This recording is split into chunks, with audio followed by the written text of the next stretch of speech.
ناظرین السلام علیکم. ہم پچھلی ویلاگز میں یہ کہہ چکے ہیں کہ پاکستان میں ایک عجیب قسم کا انتشار ہے اور انتشار کی علامتیں واضح ہوتے جا رہی ہیں. اور جو یہ والا انتشار جو آج میں بیان کرنے لگا ہوں یہ تو بہت ہی خوفناک ہے.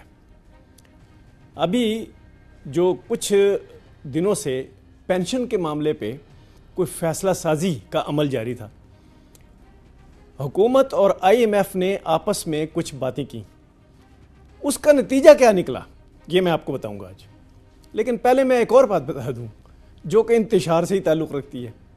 وہ یہ ہے کہ ایف بی آر نے ایک نوٹیفیکیشن جاری کیا اور کہا کہ آئندہ جو بھی مسافر پاکستان کے کسی بھی ایئرپورٹ پہ اترے گا اس کے پاس اگر ایک سے زیادہ موبائل ہوا تو وہ ضبط کر لیا جائے گا. یعنی اس کو کسٹم ڈیوٹی اور ٹیکس دے کر بھی نہیں چھڑایا جا سکے گا, وہ ضبط کر لیا جائے گا کیونکہ وہ کمرشل مال ہوگا.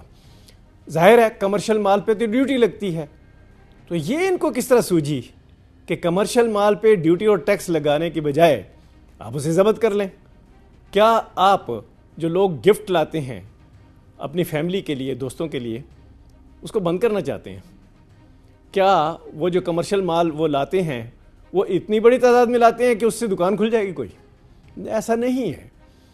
ڈیوٹی لیں, ٹیکس لیں, اگر انہوں نے بیچنا بھی ہے 2-4 دانے زیادہ لے آئیں ایک چیز کے تو آپ ڈیوٹی لیں, ٹیکس لیں. ویسے بھی آپ کا ٹیکس اور ڈیوٹی شارٹ آ رہا ہے تو آپ اس کو چھوڑ دیں. نہیں, ہم نے ٹیکس اور ڈیوٹی لے کر بھی نہیں چھوڑنا. ابھی کیا ہوا ہے, تھوڑی دیر پہلے انہوں نے وہ نوٹیفیکیشن واپس لے لیا ہے. اس سے پتہ چلتا ہے کہ کوئی دماغی انتشار بہت بڑا اسلام آباد میں چل رہا ہے. دوسرا انتشار کیا چل رہا ہے؟ پینشن کے بارے میں. اب پینشن جو ہے وہ ایک سکیم ہے جس سکیم کو لانچ کرنے سے 2 مقاصد حاصل کرنا چاہتی ہے حکومت.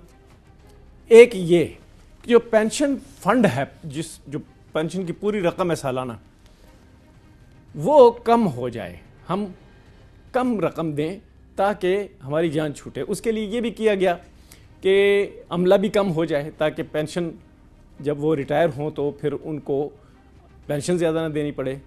لیکن ساتھ ہی ایک تجویز تیسری بھی آئی تھی اور وہ یہ تھی کہ آپ کو کنٹریبیوشن پینشن سکیم متعارف کرائی جائے گی. اس پر آئی ایم ایف سے بات ہوئی. آئی ایم ایف نے کہا کہ پہلے یہ بتائیں کہ کنٹریبیوشن سکیم کیا ہے, کیسے ہوگی.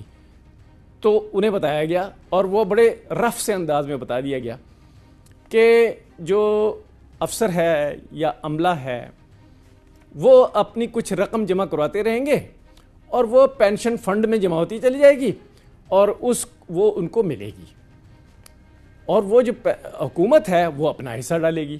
تو یہ کنٹریبیوشن سکیم کے طور پر لانچ کی جائے گی. آئی ایم ایف سے اس تجویز پر جب تبادلہ خیال ہوا تو انہوں نے کہا کہ بھائی جان آپ ایک منی بجٹ لا رہے ہیں, اس منی بجٹ کے ذریعے آپ پیسے بڑھانا چاہتے ہیں اور پینشن کو جو فنڈ ہے وہ اس کو کنٹریبیوشن سکیم کے ذریعے کم کرنا چاہتے ہیں. یعنی کہ آپ چاہتے ہیں منی بجٹ سے ٹیکس محصولات بڑھیں, آپ چاہتے ہیں کہ پینشن کی جو کنٹریبیوشن سکیم ہے اس کے ذریعے جو ادائیگیاں ہیں وہ کم ہو جائیں تاکہ بجٹ پر بوجھ کم ہو جائے. اب بجٹ پر بوجھ کم کرنے کے لیے جو اسکیم لائی جا رہی ہے, جو انتشار اسلام آباد میں ہے اس کے تحت میں یہ نہیں کہہ سکتا کہ لائی جا رہی ہے. کوئی پتہ نہیں کہ یہ لوگ کیا کریں, کیونکہ جو آئی ایم ایف کے ساتھ مذاکرات ہو رہے ہیں اس میں آئی ایم ایف نے یہ کہا ہے کہ آپ اس اسکیم کو منی بجٹ کے ساتھ لنک کریں. منی بجٹ میں جتنے آپ اقدامات اٹھائیں گے محصولات بڑھانے کے وہ پہلے ہمیں بتائیں کہ وہ کتنے آئیں گے. اس کے بعد ہم دیکھیں گے کہ کنٹریبیوشن سکیم میں جو افسران اور عملہ ہے وہ کتنے پیسے ڈالے گا تاکہ ایک بیلنس بن جائے, بجٹ بھی چل سکے اور پینشن بھی جو ہے اس کا بوجھ بھی کم ہو جائے. یہ ڈوئل پرپز, یہ دوہرا مقصد حاصل کرنے کے لیے جو بات چیت چل رہی ہے وہ ایک شیطان کی آنچ بن چکی ہے. یہ سلسلہ ختم ہونے کو نہیں آ رہا, یہ 2-3 مہینے سے اس پہ بات چل رہی ہے. اس پہ جو مختلف ادارے ہیں متعلقہ وہ وزیر خزانہ کو بریفنگ دے چکے ہیں, وہ ادارے جو اسٹیبلشمنٹ ڈویژن کو بریفنگ دے چکے ہیں، وہ کابینہ تک وہ بریفنگ چلی گئی ہے، اور یا تو یہ بریفنگ ہی غلط ہے ان کی، یا پھر ان کو سمجھ نہیں آتی، جو حکومت کے متعلقہ وزیر ہیں، سیکرٹری ہیں، ان کو سمجھ نہیں آ رہی کہ کرنا کیا ہے۔ اگر جو افسران اور عملہ ہے وہ اپنی پینشن میں خود کنٹریبیوٹ کرے گا اور اس کا ایکویولنٹ یا اس سے کچھ زیادہ حکومت دے گی اور اس سے ایک اچھی پینشن بن جایا کرے گی اور بوجھ بھی نہیں پڑے گا خزانے پر، تو وہ جو اس بارے میں جتنی بھی بریفنگز دی جا رہی ہیں یہ کسی کو سمجھ نہیں آ رہی ہیں کیا ہے۔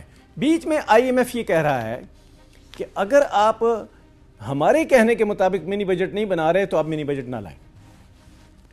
اچھا، تو پھر ابھی تک جو خبریں آ رہی ہیں اس کے مطابق حکومت نے کہا ہے کہ یہ جو منی بجٹ ہے یہ پھر ایک بہت ہی مشکل کام بن چکا ہے، ہم منی بجٹ نہیں لاتے۔ اچھا، اگر منی بجٹ آپ نہیں لاتے تو آپ محصولات کہاں سے حاصل کریں گے؟ آپ آلریڈی یہ جو حرکتیں کر رہے ہیں کہ ایک سے زیادہ جو فون لائے گا وہ ضبط کر لیا جائے گا، بھائی ایک سے زیادہ فون جو لائے گا آپ کو محصولات کی ضرورت ہے، وہ محصولات جو ہیں وہ لیں، وہ جتنے بھی لا رہے ہیں اس پہ لیں، کچھ ساتھ بے شک چھوٹا سا جرمانہ بھی لگا کے لے لیں، لیکن یہ کہ ضبط کر لی جائیں گی۔ اس سے پتہ چلتا ہے کہ ایک بہت بڑا انتشار ہے اسلام آباد میں فیصلہ سازی کا۔ یہ انتشار ختم ہونے کو کیوں نہیں آ رہا؟ اس کی وجہ ہے، اس کی وجہ یہ ہے کہ حکومت کا جو خسارہ ہے وہ وہاں پہنچ چکا ہے کہ اس کا کوئی علاج نہیں۔ حکومت کے جو قرضے ہیں وہ اتنے بھاری ہو چکے ہیں کہ نہ ڈالر میں نہ روپے میں حکومت واپس کرنے کی سخت ہے اس میں۔ اب یہ سسٹم جو ہے یہ چلے گا کس طرح؟ اس دوران جو بیوروکریسی، انہوں نے کہا ہے کہ آپ نے ہمارا سیکریٹریٹ الاؤنس جو ہے وہ بند کر رکھا ہے، فریز کر دیا ہے، اس کو دوبارہ چالو کریں۔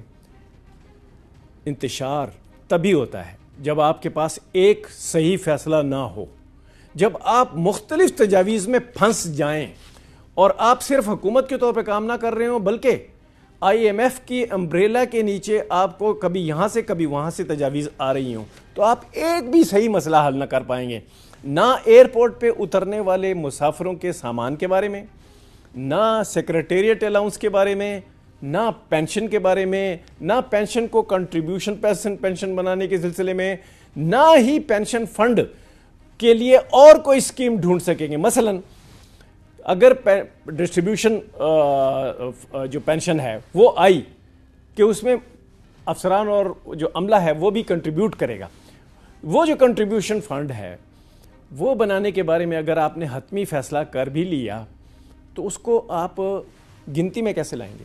مثلا ایک افسر ہے، اس کی جو تنخواہ ہے وہ 2.5 لاکھ ہے یا 1.25 لاکھ ہے، تو آپ کتنے % اس سے لیں گے؟ آپ نے جب تک یہ نہیں بتایا تو کنٹریبیوشن کے لیے کون جائے گا؟ کون اسے قبول کرے گا؟ یہ جو حکومت کی انارکی ہے، اس انارکی اور انتشار کے ماحول میں جو IMF کے ساتھ معاملات چل رہے ہیں، اور IMF ابھی بھی کہہ رہا ہے کہ آپ منی بجٹ بھی خطرناک طریقے سے بنا رہے ہیں، آپ پینشن سکیم بھی خطرناک طریقے سے بنا رہے ہیں، کیونکہ آپ کے پاس بنیادی جو اعداد و شمار ہیں اس پہ آپ بات نہیں کرتے کہ بھئی ایک بندہ کتنے % جو ہے پینشن فنڈ میں ڈال سکتا ہے اپنی تنخواہ کا، کیونکہ یہ تو ہے نا کہ اس نے یہ ڈکلیئر کر رکھا ہے اپنے ریٹرنز میں کہ میری اور کوئی آمدن نہیں ہے، یہی تنخواہ ہے، اس میں سے میں پینشن کے لیے بھی دوں گا۔ تو اس کو بتائیں تو صحیح نا سارے افسران کو، ان کو بلائیں، ان کی ایسوسیشن بنی ہوئی ہیں، انہیں بلائیں، انہیں پوچھیں کہ آپ کتنا % دے سکتے ہیں، تو پھر افسران ان سے پوچھیں گے کہ ہم تو اتنا % دیں گے، تو کیا اس کے ایکویولنٹ آپ بھی دیں گے تاکہ ہماری پینشن میں اضافہ ہو، پینشن میں کمی نہ ہو؟ جو کمی ہے اس کے اگر کمی کا فیصلہ کر لیا گیا پینشن کی ادائیگی میں، چاہے وہ کنٹریبیوشن فنڈ کے ذریعے ہو چاہے وہ اب کا سسٹم ہو، تو آپ کے لیے بڑی مشکل ہو جائے گی۔ آپ بیوروکریسی کو کیا بتائیں گے کہ آپ اتنی عمر نوکری کرنے کے بعد آپ کی پینشن ہم کم کر رہے ہیں؟ اچھا، یہ یاد رہے کہ یہ سویلین کے لیے صرف کیا جا رہا ہے۔ جب یہ ہو جائے گا تو اس کے بعد آپ ان سے کتنے تعاون کی توقع رکھتے ہیں؟ اس وقت جو مسائل پھنسے ہوئے ہیں کہ محصولات بھی کم ہیں، جو اخراجات ہیں وہ بھی زیادہ ہیں، جو قرضے ہیں وہ واپس نہیں ہو رہے، تو اس کے لیے تو آپ کو ایک کوآرڈینیٹڈ فنڈ بنانا پڑے گا، نیشنل فنڈ، کہ یہ خسارے کم کرنے کے لیے ہوگا، یہ قرضے واپس کرنے کے لیے ہوگا، یہ پینشن کے لیے ہوگا، اور یہ رواں اخراجات کے لیے ہوگا۔ تو یہ جو چاروں قسم کے اخراجات ہیں، ان کے لیے پہلے آپ نے پلان بنانا ہے، آپ نے بیوروکریسی سے ڈسکس کرنا ہے۔ آپ نے ابھی تک کسی سے کوئی بات نہیں کی، آپ نوٹیفیکیشن نکالتے ہیں کہ ایک سے زیادہ موبائل نہیں آئے گا، آئے گا تو ضبط کر لیا جائے گا۔ اسی طرح کے فیصلے کرنے چاہتے ہیں۔ کیا یہ سلسلہ جاری رہے گا؟ اس سلسلے کو آپ کب بند کریں گے؟ اگر نہیں بند کریں گے تو کیا IMF کا مزید دباؤ نہیں آئے گا؟ اس سے نکلنے کے لیے کوئی حل سوچنا پڑے گا۔